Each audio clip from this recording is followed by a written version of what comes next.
अस्सलामुअलैकुम। गूंज के साथ मैं हूं सैयदा शनाज। सना बुच्चो साहिबा की अदम मौजूदगी में ये जिम्मेदारी मुझे सौंपी गई है और हम आज बात करने जा रहे हैं हस्बे मामूल सियासी हलचल के हवाले से। इसमें कोई दो राय नहीं है कि किसी भी मुल्क के माशी इस्तेहकाम के लिए सियासी इस्तेहकाम बहुत ज़रूरी है। यही वजह है कि जब इस हुकूमत ने IMF के पास जाने का फ़ैसला किया तो इस बात की ज़रूरत पर जोर दिया गया कि यहाँ पर पॉलिटिकल स्टेबिलिटी होनी चाहिए, नागुज़ीर है। यही वजह है कि अपोजिशन की जानिब से शहबाज शरीफ की जानिब से मिसाके मईशत की पेशकश की गई, जिसे PTI की जानिब से इसलिए ठुकरा दिया गया कि उनका नारा इंसदाद करप्शन था और वो ये समझते थे कि शायद इसके पीछे अपोजिशन छुपना चाह रही है मिसाके मईशत के पीछे। फिर उसके बाद हमने अपोजिशन की साइड पे ये देखा कि चार्टर ऑफ डेमोक्रेसी फ़ेज़ 2 का आगाज़ किया गया। मुस्लिम लीग नून और पाकिस्तान पीपल्स पार्टी के दरमियान बहुत सी मीटिंग्स हुई, शीरो शक्कर होने की कोशिशें की गई, लेकिन उसमें भी बात नहीं बनी। और आज हम देख रहे हैं कि दोनों पॉलिटिकल पार्टीज़ अलग अलग महाज पर मौजूद हैं। अगरचे तहरीक अदम एतमाद की सूरत में बात की जा रही है कि राब्ते हैं किसी सतह पर, लेकिन उसका कोई आउटकम अभी तक सामने नहीं आ रहा और मुस्लिम लीग नून को समझ ही नहीं आ रहा कि पीपल्स पार्टी के पास कौन सी ऐसी गीदड़ सिंगी है जिससे वो ये सब कर सकती है जो वो करना चाह रही है। और हम ये देख रहे हैं कि अगर PTI की गवर्नमेंट को 3 साल मुकम्मल होने के बाद चौथे साल का आगाज़ हो रहा है तो मामलात वहीं पर हैं जहां इस हुकूमत के इब्तिदा में थे कि वही तर्जुमानों की हम तब्दीली देख रहे हैं। फिर से वो एंटी स्टेट और गद्दार होने के इल्ज़ामात हैं। वही PDM की हुकूमत को ललकार है और आवाम के रिलीफ पर हम देख रहे हैं कि बदस्तूर इंतज़ार है। इस सारी सिचुएशन में जो ख़ारजी महाज पर पाकिस्तान को अब चैलेंजेस दरपेश हैं ख़ारजा पॉलिसी के हवाले से, जहाँ जहाँ सवालिया निशान हैं, उस पर हुकूमत और अपोजिशन मिलकर क्या कर सकते हैं, क्या करना चाहिए, इस पर बात करने के लिए हम दावत दे रहे हैं। अपने प्रोग्राम में नदीम कुरैशी साहब हैं, PTI के पार्लिमानी सेक्रेटरी, हमें ज्वाइन कर चुके हैं। नवाब तैमूर तालपुर साहब पाकिस्तान पीपल्स पार्टी की नुमाइंदगी करेंगे, सूबाई वजीर हैं। और इसके अलावा मुस्लिम लीग नून से हमें डिप्टी सेक्रेटरी जनरल नून लीग अताउल्लाह तारर साहब भी ज्वाइन करेंगे।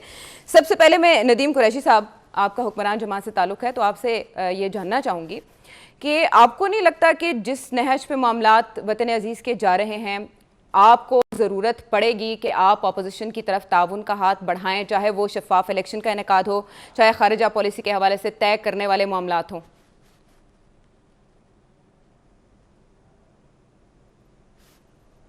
नदीम साहब,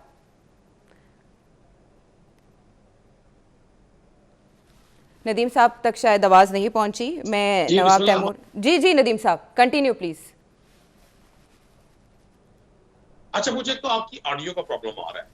जब आप जरा अगर सवाल दोबारा फरमा देंगे तो मुझे समझ आ जाएगा। नदीम साहब, मैं ये जानना चाह रही थी कि ठीक है, 3 साल तक आपने अपोजिशन को बकौल शहबाज शरीफ साहब के दीवार से लगा के रखा, बल्कि दीवार में चुन दिया, लेकिन आपको नहीं लगता कि अभी जिस तरफ मामलात जा रहे हैं वो हमारी खारिजा पॉलिसी हो, सरहदों के मामलात हो, अमन अमान की सूरत हाल हो, मईशत की सूरत हाल हो, आपको और अपोजिशन को एक टेबल पर आना होगा? आपको नहीं लगता ऐसा? अब बिस्मिल्लाह नहीं, देखिए, पाकिस्तान को जितने भी चैलेंजेस दरपेश है, पाकिस्तान की गवर्नमेंट बतरीके ऐसे उनसे निपटने की पूरी कोशिश कर रही है। और पाकिस्तान की सलामती के ज़ामिन जो इदारे हैं, पाकिस्तान की आवाम है, हर शख्स इस बात से वाकिफ है कि पाकिस्तान की मौजूदा अपोजिशन ने पिछले 3 साल में अगर किसी नेशनल इशू पे, अगर किसी पाकिस्तान के दाखिली खारजी किसी इशू पर हुकूमत का साथ देने की कोशिश की हो तो मुझे आप बता दें। इनका इशू, मैं रुकने असेंबली हूँ पंजाब में, हमने पंजाब में देखा अपनी लीडरशिप को प्रोटेक्शन के अलावा, अपनी लीडरशिप के प्रोटेक्शन ऑर्डर जारी करने के अलावा, अपनी लीडरशिप की कॉल पर बजट जैसे अहम सेशंस, कोविड जैसे अहम सेशंस, कश्मीर पर होने वाले अहम सेशंस, सारे एहतियात की नजर किए गए। फेडरल लेवल पे आप देख लें, मरकजी गवर्नमेंट में जो कुछ होता रहा, आज प्राइम मिनिस्टर इमरान खान की बतौर प्राइम मिनिस्टर स्पीच से लेकर आज तक अपोजिशन का अभी जब हम एक नए इंतखाबी निजाम को राइज करने के लिए ऑफर करते हैं, क्योंकि ये इंतखाबात पर हमेशा बिलखुसूस PMLN जो इंतखाब हारती है, ये दूसरी जमात पर धांधली का इल्जाम लगाते रहे।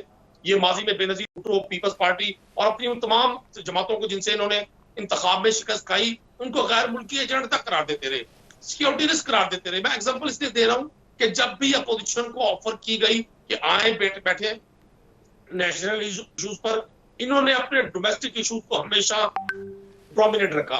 इनकी जो सेकंड लेयर लीडरशिप है, जो हमारे साथ राब्ते में रहते हैं, अरकान असेंबली है, उनके यहाँ भी नहीं है इस हवाले से।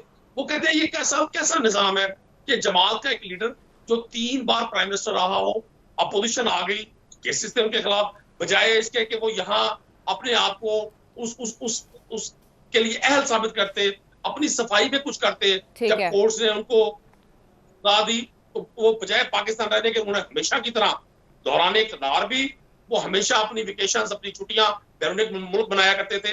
और 99 में भी यही हुआ, अब फिर ये हुआ। तो अपोजिशन का रवैया तो आपके सामने है।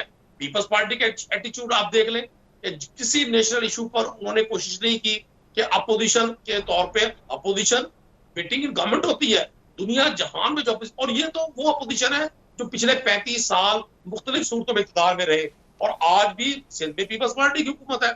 तो मैं समझता हूँ गवर्नमेंट ने तो हर जगह पर कोशिश की कि इनको इनकी तरफ हाथ बढ़ाया जाए, लेकिन जो इनकी डिमांड्स हैं, जो इनकी नीड्स हैं, अंडरहैंड जो ये डिमांड्स करते हैं, वो पाकिस्तान तहरीक इंसाफ के उस मैनिफेस्टो के खिलाफ हैं जो पाकिस्तान तहरीक इंसाफ के मंशूर के इमरान खान साहब ने। जी सही कह रहे हैं आप कह रहे हैं कि जो पाकिस्तान तहरीक इंसाफ का मंशूर है उससे हटकर अपोजिशन की डिमांड्स नहीं मानी जा सकती। लेकिन तैमूर तालपुर साहब, बहुत शुक्रिया आपने ज्वाइन किया गूंज को। पाकिस्तान तहरीक इंसाफ की जानिब से आपसे बहुत बार ताउन की अपील की गई, आपको कहा गया आए मिलकर बैठते हैं, ये कहना है नदीम साहब का, लेकिन आपकी जानिब से मुस्बत एटीट्यूड शो नहीं किया गया। क्या वजह है कि वो बिलावल जो कह रहे हैं कि आने वाली हुकूमत उनकी होगी 2023, या वो कह रहे हैं किसी वक्त इंतखाब हो सकता है 2022 में भी हो सकता है, तो उनको नहीं चाहिए कि वो इतना प्रेशर गवर्नमेंट पे रखते हुए इस बात का भी ध्यान रखें कि हुकूमत अवाम को रिलीफ भी दे?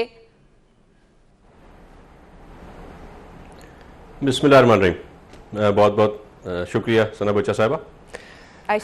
नदीम भाई की मैं क्या बात करूं मैं नदीम भाई की, और क्या बात करूं इनकी पार्टी, इनकी लीडरशिप, उनकी पॉलिसीज़ की। अब आप हमें कहते हैं या समझते हैं कि हम उनसे जाके बात करें जिन्होंने आज तक सिवाय झूठ के और यू टर्न के कुछ नहीं बोला। जितने वादे कप्तान ने किए थे उन 500 वादों में से मुझे 3 वादे अगर आप बता दें जो खान साहब ने पूरे किए, वो भी जो उनके अपने हाथ में हो, चाहे it can be about protocol जो उनको उठानी थी, या कर्जा लेने से पहले खुदकुशी कर लूंगा। 70 साल में 71 ईयर्स में जितने कर्जे अलग अलग हुकूमतों ने उठाए उन्होंने उससे ज्यादा कर्जे 3 साल में उठा लिए। अच्छा, अब आते हैं इनकी डेडिकेशन की, तो अभी तक किसके साथ इन्होंने कोई सियासी जमात के साथ कमिटमेंट की जो पूरी की हो, या अपने ही किसी सियासी वर्कर के साथ कौन सी कमिटमेंट की जो उन्होंने पूरी की हो। करप्शन खत्म करने आए थे जिसकी वजह से इन्हें थोड़ा बहुत वोट मिला, थोड़ा बहुत सिलेक्शन हो गई तो इनका काम बराबर हो गया। तो उस वक्त भी क्या बात हो रही थी कि हम करप्शन को कम करेंगे, तो 117 से 124 नंबर पे ये ले गए। एक बात पर भरोसा करने के लिए टेबल पे बैठने के लिए जरूरी होता है कि कुछ ना कुछ एतमाद का लेवल हो, थोड़ा ही क्यों ना सही पर कुछ ना कुछ हो सही। यहां पर तो एतमाद का फुकदान है, उन्होंने खुद किया है। अब मेरे भाई जो है नदीम साहब, उनको एतराज हो रहा था कि हम जो है प्रोडक्शन ऑर्डर के लिए क्यों आते हैं। यार आप लोग क्या हैं? आप लोग सियासी जमात हैं या आप कोई डिक्टेटर्स हैं, या हिटलर के टाइम से कोई आपकी रिश्तेदारी है हिटलर के उस रिजीम के साथ या उनके खानदान के साथ, कि प्रोडक्शन ऑर्डर जो कि कॉन्स्टिट्यूशनल राइट है, जो इलेक्टेड मेंबर जेल में है, it is is constitutional right, तो उस पर भी मेरे भाई को जो है वो एतराज होता है। ये सियासी जमात नहीं है क्या? ये कोई गैर सियासी जमात है? अच्छा, आप बात कर रहे हैं बात करने की, एक साइड पर टेबल पे नून लीग के साथ, वहां पर आप चले नवाज शरीफ साहब तो एक्स प्राइम मिनिस्टर थे, आपने उनको जेल में डाल दिया, उनके भाई एक्स चीफ मिनिस्टर, आपने उनको जेल में डाल दिया, पर you stoop down to the level that you had to put Maryam Nawaz behind the bars ट्यूब। चले हमारे हम सियासी वर्कर हैं, आसिफ जरदारी साहब ने पहले भी जेलें देखी हैं, पहले भी बहुत झूठे केस उन पर हुए हैं, आपने और भी बना लिए, आपने उनको जेल में डाला, ठीक है, डाला छोड़ दिया, आपने फिर फरियाल तालपुर साहिबा को भी जेल में डाल दिया। तो ये जरा सोच समझ के मेरे भाई नदीम साहब चले, क्योंकि कल आपके साथ भी यही होना है। हमें तो बर्दाश्त है, आप में इतनी बर्दाश्त होगी कि नहीं होगी तो वक्त पता आएगा। ठीक है। अच्छा तैमूर तालपुर साहब, सैयदा आयशा नाज, सना बुच्चा साहिबा की अदम मौजूदगी में मैं ये शो कर रही हूँ, इसलिए आपको ये बताना चाहूँगी कि यहाँ सैयदा आयशा नाज आपसे मुखातिब है। अता तारर साहब हमें ज्वाइन कर चुके हैं। तैमूर तालपुर साहब ने बड़ी अच्छी बात की कि उन्होंने एक तरफ नून लीग का शिकवा भी पहुँचा दिया पाकिस्तान तहरीक इंसाफ तक, नून लीग की भी तरफदारी कर ली, हालांकि इन दिनों कुछ ऐसा माहौल नहीं है। अच्छा अता तारर साहब, बहुत शुक्रिया ज्वाइनिंग के लिए। हम बात ये कर रहे थे कि जिस नहज पे इस वक्त मुल्की हालात जा रहे हैं, ठीक है 3 साल तक बहुत तकरार कर ली, लड़ झगड़ लिया, लेकिन अभी एक टेबल पर आना पड़ेगा। वज़ीर आज़म जो बात मीडिया में आकर कर रहे हैं वही पार्लियामेंट में ऑपोजिशन को भी समझाने की ज़रूरत है। लेकिन हम इस तरफ देख रहे हैं कि ऑपोजिशन 29 को जलसा करने जा रही है हुकूमत मुखालिफ, महंगाई के खिलाफ, ऑब्वियसली हुकूमती पॉलिसीज़ के खिलाफ, और बिलावल भुट्टो ये बात कर रहे हैं कि तहरीक-ए-अदम एतमाद आनी चाहिए, यानी कि both are not in line. आपको नहीं लगता कि इस वक्त ऑपोजिशन को भी सब कुछ छोड़ छाड़ के इस बात की फिक्र करनी चाहिए कि आने वाला वक्त जो है वो पाकिस्तान के लिए गंभीर हालात पैदा कर सकता है? अता साहब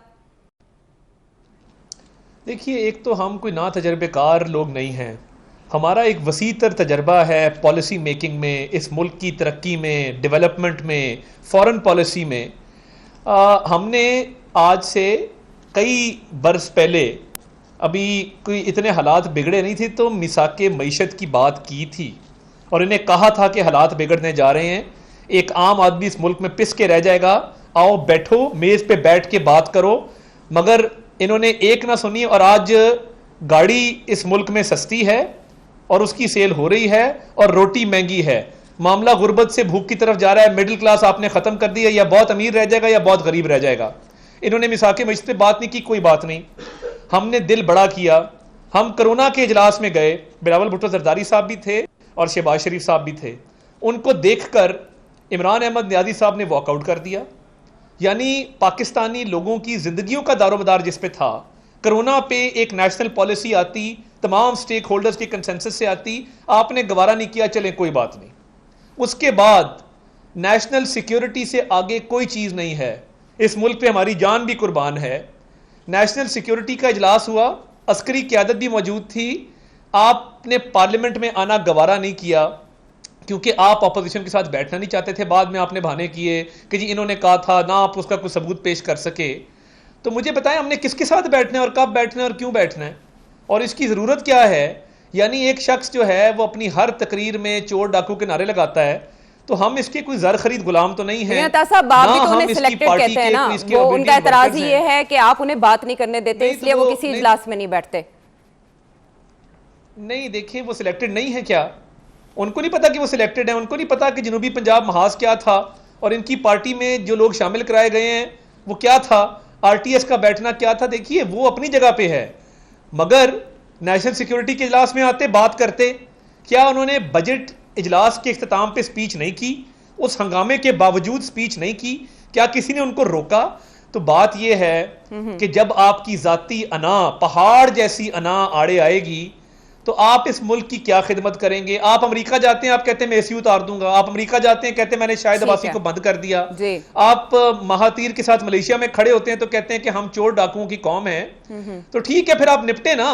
यानी आटा स्कैंडल में एक गिरफ्तारी नहीं आपके एटीएम से जेबें भरी, चीनी स्कैंडल में एक गिरफ्तारी नहीं आपके एटीएम से जेबें भरी, आप बिजली का स्कैंडल देख लें, अद्वियात का देख लें, रावलपिंडी रिंग रोड का देख लें, एलएनजी का देख लें, किसी एक भी, ये पब्लिक बनी है, ये अवाम के टैक्स का पैसा है जिसमें अरबों रुपया, करोड़ों रुपए का गबन हुआ है, कोई पूछने वाला नहीं है। एक गिरफ्तारी भी अमल में नहीं आई, ना कोई बाजपुर्स की गई है।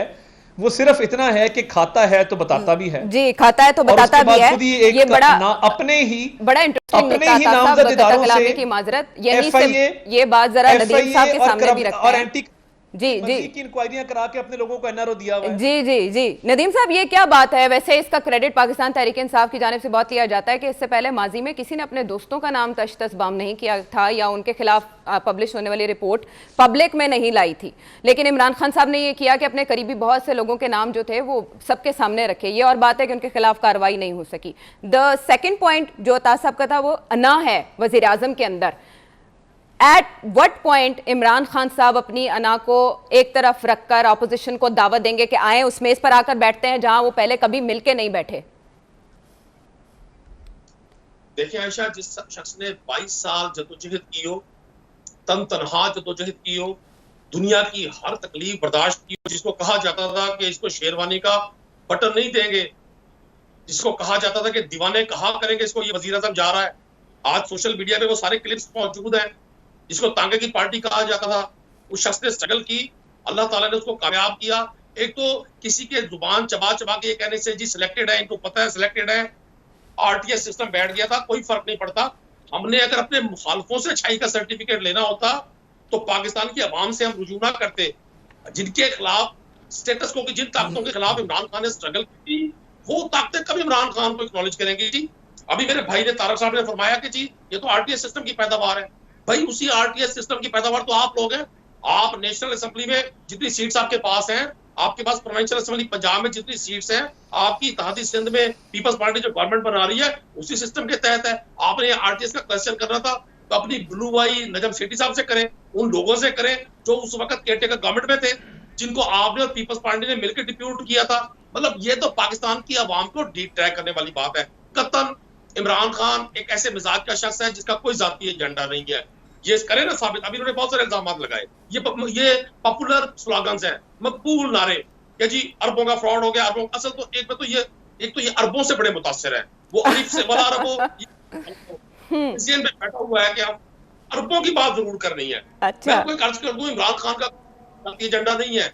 उनका बदतरीन मुखालिफ भी नहीं कह सकता कि पिछले 3 साल में इमरान खान ने वेस्टर्न इंटरेस्ट इमरान खान का कोई साबित हुआ हो। जो शख्स प्राइम मिनिस्टर हाउस में रहता हो, जिसके बच्चे बैरून मुल्क हो और अपने बच्चों से मिलने के लिए उसने एक विजिट ना किया हो। 40 विजिट्स हैं इन ये शहनशाह अकबर की याद जो ताजा करवाते थे हमें माजी के हुक्मरान। में नाम नहीं लेना चाहता, फिर इन्हें गुस्सा आएगा। वो सब कुछ पाकिस्तानी कौम जानती है। आप कहते हैं जी वोट को इज्जत दो, आपका सुनो बंदा। भाई इलेक्शन, उसी इलेक्शन कमीशन के आप जीते हैं तो आप कहते हैं जी नवाज शरीफ साहब का बयानिया कामयाब हो गया। पब्लिक जब आप वोट करती है आप धांधली का इल्जाम लगाते हैं। मैं समझता हूँ पाकिस्तान की अवाम बेहतरीन मुनसिफ है और मौजूदा निजाम में पाकिस्तान की अवाम देख रही है। यकीनन महंगाई एक चैलेंज, हम नहीं भागे, हम नहीं छुपे।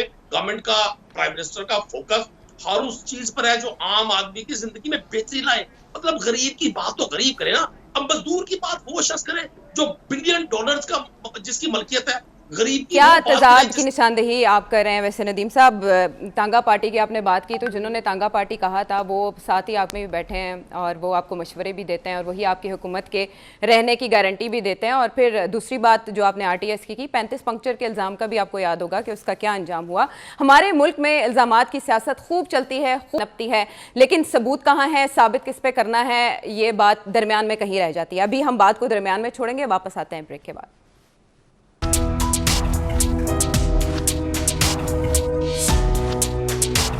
वेलकम बैक टू गूंज।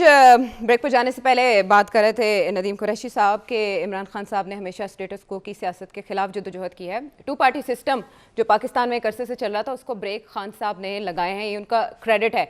लेकिन तैमूर तालपुर साहब, आपकी तरफ आते हुए आपके सामने ये सवाल रखना चाहूँगी कि दोनों पार्टीज़ जो मुस्लिम लीग नून है और पीपल्स पार्टी हैं, इन दोनों को इमरान खान साहब ने आते साथ टफ टाइम दिया, केसेस इनके खिलाफ बने और फिर एक वक्त ऐसा आया कि वो जो बिखरी हुई ऑपोजिशन थी, पीपल्स पार्टी के बिलावल आए और इकट्ठे करके पीडीएम के लिए उन्होंने एफर्ट्स की।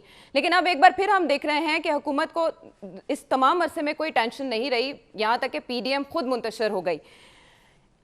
वी आर टॉकिंग अबाउट तहरीके अदम एतमाद, जिससे मुस्लिम लीग नून ही कन्विंस नहीं हो रही को जाके हुकूमत को उससे कोई ट्रबल हो। तो आपको नहीं लगता कि अगर आपने हुकूमत को कोई टेंशन देनी है, प्रेशर देना है, तो इसके लिए आपको पीडीएम में दोबारा आना होगा? 29 अगस्त को पीडीएम के जलसे को आपको ज्वाइन करना पड़ेगा।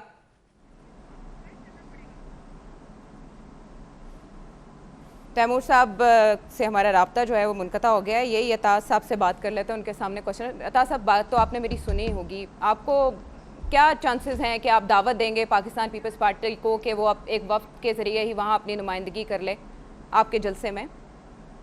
देखिए, मैं इस पर भी आता हूँ। पहले मोहतरम जो पीटीआई के पैनलिस्ट हैं उन्होंने बात की, तो देखिए बिल्कुल बड़ी जद्दोजहद है पंजाब का सबसे बड़ा डाकू कहना और फिर अपने साथ इत्तेहादी के तौर पे बिठाना, पंजाब में भी और फेडरल गवर्नमेंट में भी। वेरी गुड, शाबाश। उसके बाद कातिल कहना और वफाक में हुकूमत बनाने के लिए एमक्यूएम को साथ बिठाना। उसके बाद किसी को कहना कि ये चपड़ासी भी ना रखूं और अल्लाह ताला मुझे शेख रशीद जैसा कामयाब सियासतदान ना बनाए, और फिर वजारत दाखिला दे देना। और उसके बाद जिस तब्दीली की शक्ल फिरदौस आशिक अवान जैसी हो, और मैं उनकी इंडिविजुअल पे नहीं बात कर रहा, बट जिस तब्दीली में आपके पास ये सारी शक्लें, मुझे बता दें कि फवाद चौधरी कौन है और वो किस किस्म की गलीज गालियां देते थे पीटीआई वालों को सोशल मीडिया के ऊपर। मुझे बता दें फिरदौस आशिक अवान कौन है, मुझे बता दें खुसरो बख्तियार कौन है, मुझे बता दें 80% काबीना अगर काफ लीग मुशर्रफ की बाकियात नहीं है, पीपल्स पार्टी और मुस्लिम लीग नून के तोड़े हुए लोग नहीं हैं और आपकी सियासी जद्दोजहद में शामिल रहे हैं, तो फिर आपको मैं सलाम पेश करता हूं। और अगर आपने इक्तदार के हसूल के लिए इस मुल्क में बदतरीन लोटाइज्म को प्रमोट किया है, तो फिर आपकी सियासत पर मुझे शर्म भी आती है। और देखिए, हम तो चले पुराने लोग हैं ना, हम 30-35 साल से सियासत कर रहे हैं इस मुल्क के अंदर। आप तो तब्दीली वाले थे।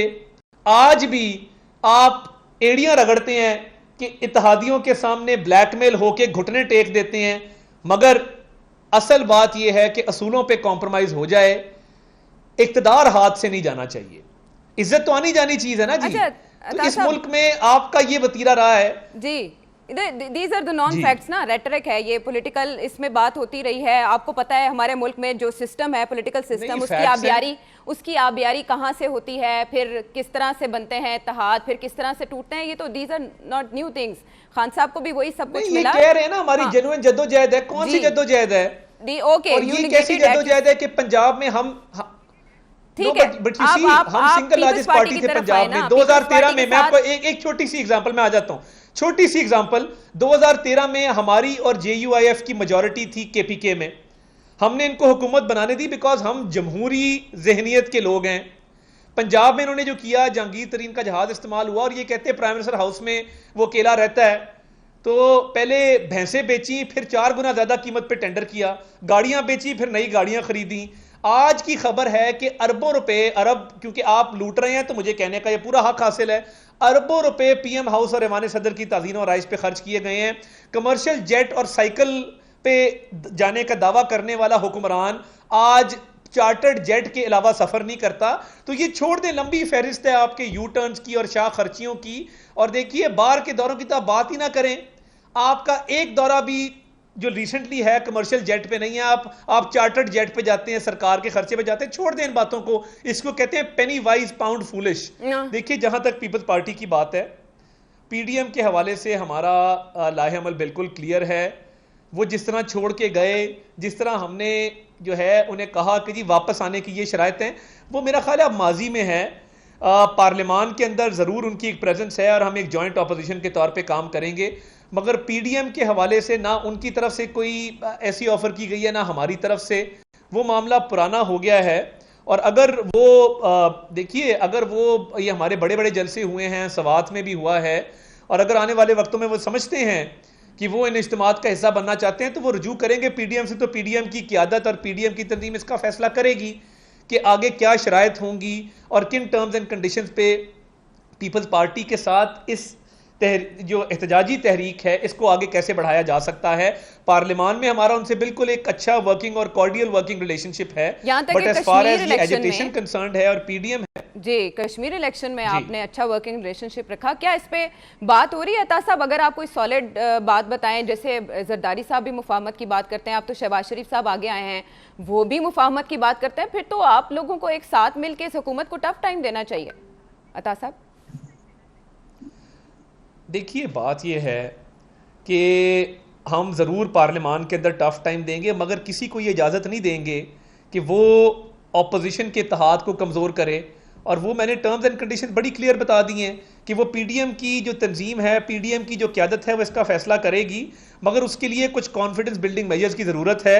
और वो जब छोड़ के गए थे तो अगले दिन ही हमने क्लियर कर दिया था, और उसके बाद काफ़ी तलखियाँ भी बढ़ी। मगर अगर पीपल्स पार्टी की कोई क़यादत इस पर गौर करना चाहती है तो फिर PDM की क़यादत से उनको राब्ता करना होगा, और वही फैसला की मजाज है। नवाब साहब, अब आपके कोर्ट में है बॉल। अगर अना इमरान खान साहब की है तो अना हम पीपल्स पार्टी की भी देख रहे हैं कि उन्हें शो कॉज नोटिस पे बहुत एतराज़ हुआ, लेकिन जो मुल्की हालात हैं वो मुतकाज़ी हैं कि सब कुछ भुला के आगे चला जाए, कम से कम ऑपोजिशन तो इनलाइन हो, एक साथ हो, ऑपोजिशन की पोजीशन तो बेहतर हो। तो आप 29 अगस्त के जलसे में जा रहे हैं? आयशा साहब, मेरे ख्याल से अभी तक तो हमें कोई इन्विटेशन नहीं आया, और जब आएगा तो इसका फैसला तो मेरी क़यादत ही कर सकती है। मैं उस पर कमेंट नहीं करूँगा, पर मैं समझता हूँ कि जो नून लीग है या जो पाकिस्तान पीपल्स पार्टी है, ये बेसिकली दो सियासी जमातें हैं। सियासी जमात कभी कभार दूर भी हो सकती है, सियासी जमात आमने सामने इलेक्शन भी लड़ सकती है, और एक अच्छा इत्तेहाद भी बना सकती है। आपने देखा जब PDM में हम साथ थे तो हमने PTI के क्या कहते हैं उसको छक्के छुड़वा दिए। इन्होंने 13 बाई इलेक्शंस की। ये वाहिद हुकूमत है आयशा पाकिस्तान की हिस्ट्री की जिसने फेडरल गवर्नमेंट में रहने के बावजूद अपनी नाकस पॉलिसीज, महंगाई और अपनी करप्शन की वजह से इन लोगों ने 13 में से 12 सीटें हारी। मतलब 12 सीटें हारना मतलब आपको अवाम ने आउट कर दिया है, रेट कर दिया है, आपको एक जीरो बना दिया है। आप यहां तक सोचें कि जो सीट कराची में हमने पीडीएम के इत्तेहाद खत्म होने के बाद लड़ी थी, जिसमें नून लीग भी अलग थी, हम अलग खड़े हुए थे, वो सीट फैसल वाडा ने छोड़ी थी अपनी गलतियों की वजह से, अपनी चोरियों की वजह से। तो उस सीट में आपने देखा कि जो पहले नंबर पे आया था धांधली करके, उसको हमने 6वें नंबर पे जाके फेंका। सीट किसने जीती? पाकिस्तान पीपल्स पार्टी ने। और नंबर 2 रनर अप कुछ वोटों के डिफरेंस पे कौन आई? नून लीग आई। तो ये होती है जब आपको खुला एक ग्राउंड मिलता है, उसका रिजल्ट क्या होता है। ये बातें करना छोड़ दे हर बात पे एनआरओ एनआरओ एनआरओ। हमने नहीं मांगा एनआरओ, तो खान साहब ने मांगा। जब उन्होंने कह दिया था कि जो मेरे एमएनएस ने गिलानी साहब को वोट दिया मैं उन सबको बाहर निकाल फेंकूंगा, पर किया क्या? उनको बुलाया, शाबाशी दी, चॉकलेट खिलाई, उसके बाद बुला के अपना वोट ले लिया, तो उनको भी एनआरओ दे दिया। खान साहब ने खुद ही एनआरओ ले लिया। जो बात करते हैं करप्शन की, वो हम पर तो एक चीज प्रूव नहीं कर सके, सब झूठे इल्जाम है।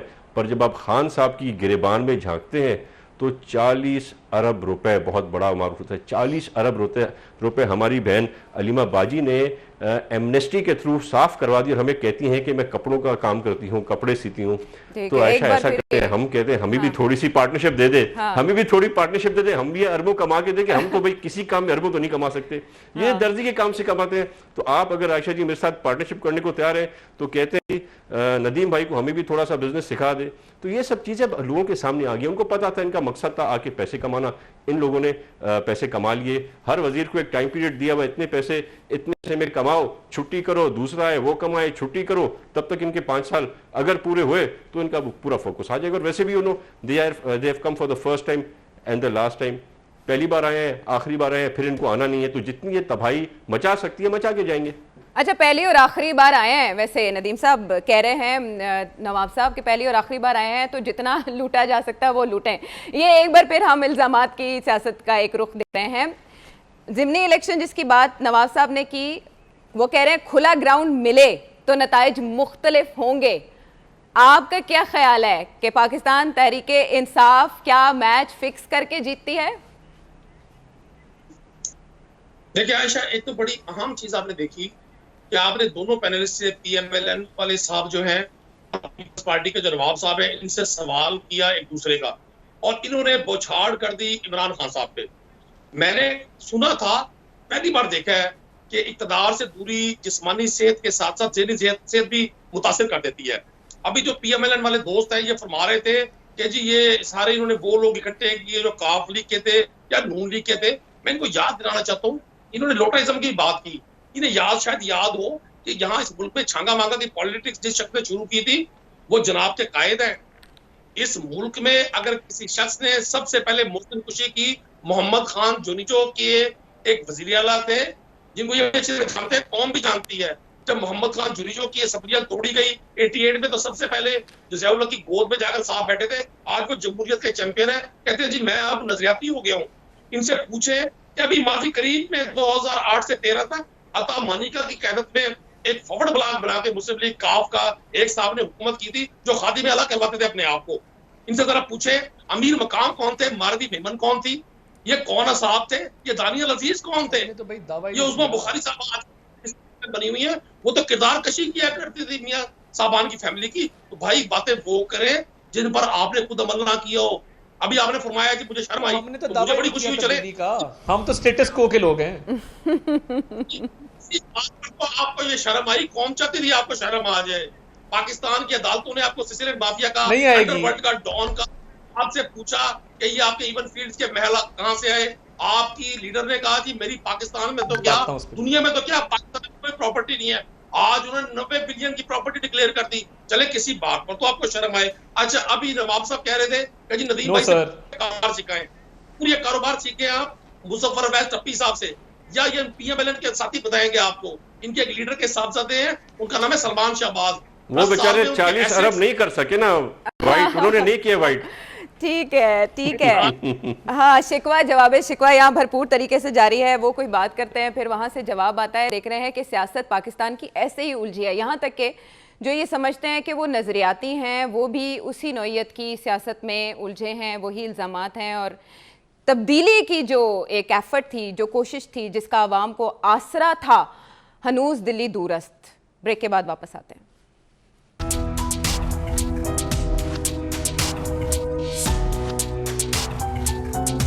Welcome back to the show. अब वक्त हमारे पास मुख्तसर है, तो मैं ताज साहब से दरख्वास्त करूंगी कि वो गिलों का जवाब देने के बजाय ज़रा शेख रशीद साहब की इस बात का जवाब दे दें कि वो ये कह रहे हैं ठीक है वो नहीं ला सके नवाज शरीफ साहब को वतन वापस, लेकिन नवाज शरीफ साहब खुद आ जाएं रज़ाकाराना तौर पर और आकर बताएं कि क्या चल रहा है। इस वक्त जो पीडीएम की सियासत है या जो पाकिस्तान पीपल्स पार्टी का लाहे अमल है, पाकिस्तान पीपल्स पार्टी की ये डिमांड भी थी कि नवाज शरीफ साहब मुल्क में आकर सियासत करें। अता साहब, आपको नहीं लगता कि बहुत ज़रूरत है कि वो वापस आएँ ताकि मुस्लिम लीग नून की अंदरूनी सियासत भी और जो पाकिस्तान की ओवरऑल सियासत है वो भी ज़रा पुख्ता हो सके, उस पर भी बात की जा सके कि मुस्लिम लीग नून का मौक़िफ़ क्या है?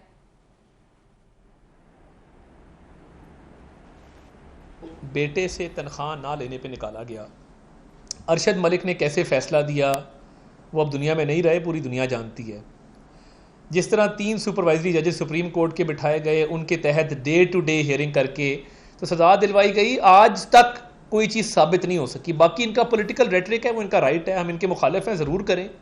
दूसरी तरफ न्याजी ऑफशोर सर्विसेज लिमिटेड के मालिक बेनिफिशियल ओनर को कहा गया कि आप ना डायरेक्टर हैं ना एमडी हैं, कोई बात नहीं, आपकी ऑफशोर कंपनी जायज़ है।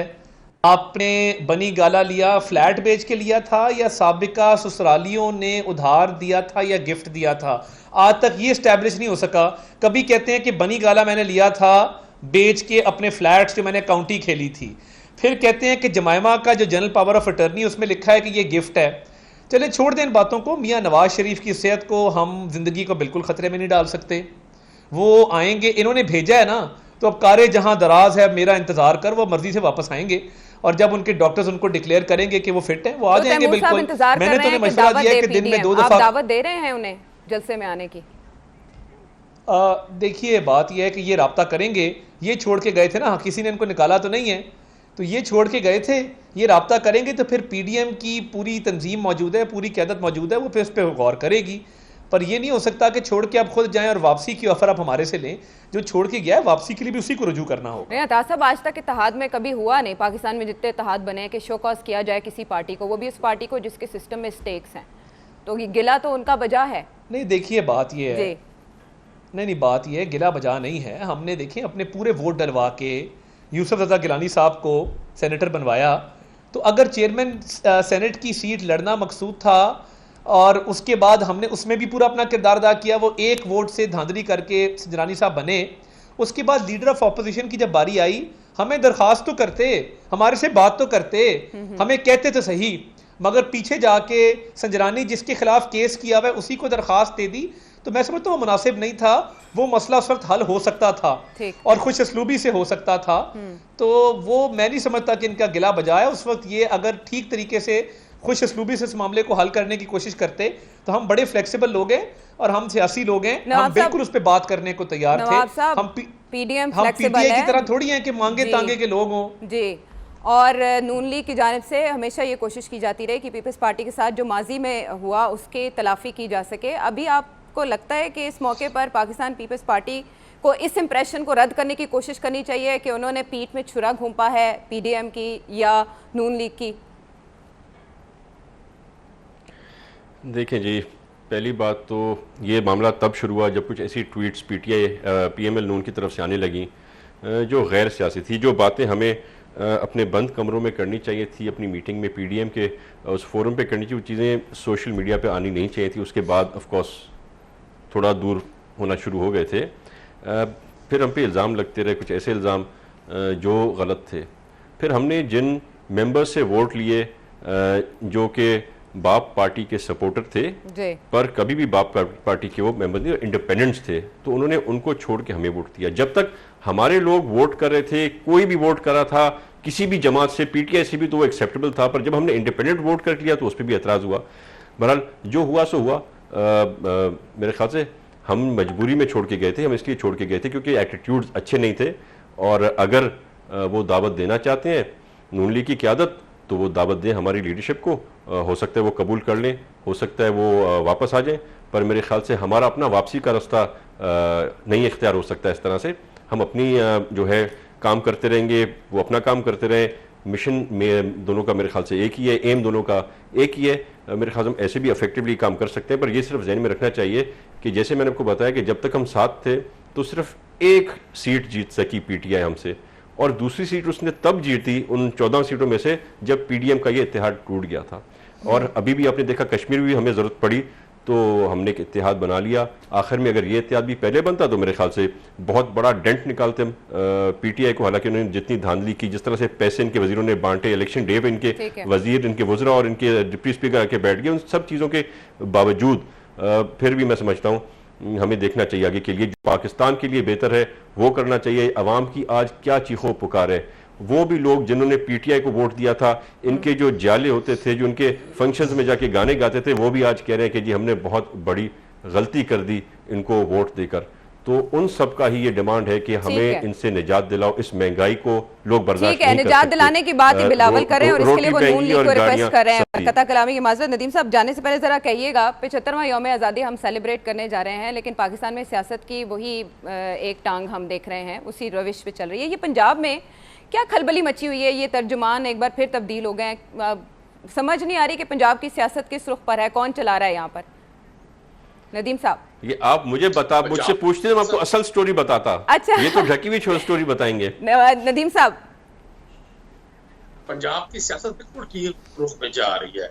अच्छा, मैंने आप मेरी कट गई थी, मैं तो नवाब साहब को मशवरा दूंगा, इन्होंने कहा कि हमें भी बात प्रोग्राम में होती रहेगी। मुझे कहा जा रहा है वक्त खत्म हो गया। आपकी शुक्रिया और कता कलामी की माजरत। नाजरीन अल्लाह ने के बाद।